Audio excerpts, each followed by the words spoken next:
Национальный лидер туркменского народа, председатель Халк Маслахаты Туркменистана Гурбангулы Бердмухамедов посетил Центр автомобильного спорта Туркменистана, расположенный в северной части столицы.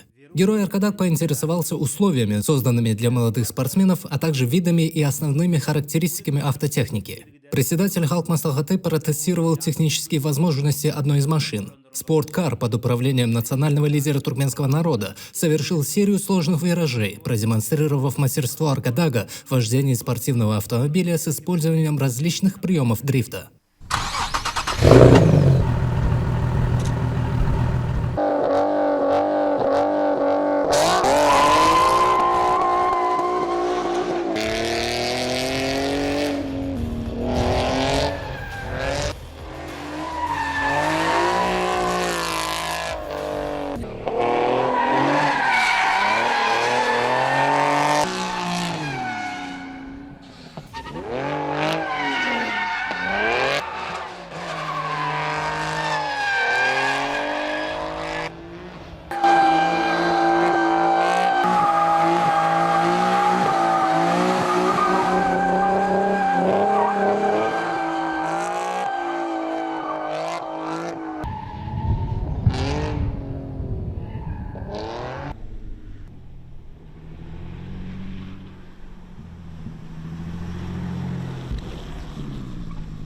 Национальный лидер туркменского народа побеседовал с руководителем Центра автомобильного спорта Туркменистана и отметил, что строительство на территории центра профильных объектов способствовало образованию своеобразного городка.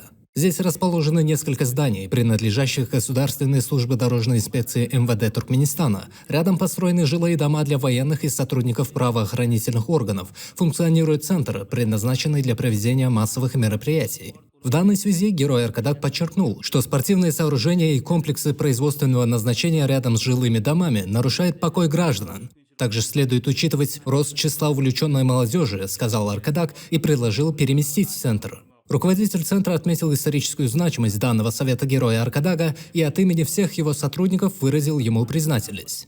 Также герой Аркадак сообщил, что после определения места расположения нового комплекса он передаст предложение Верховному главнокомандующему вооруженными силами страны и, пожелав успехов в деятельности, отбыл с места события.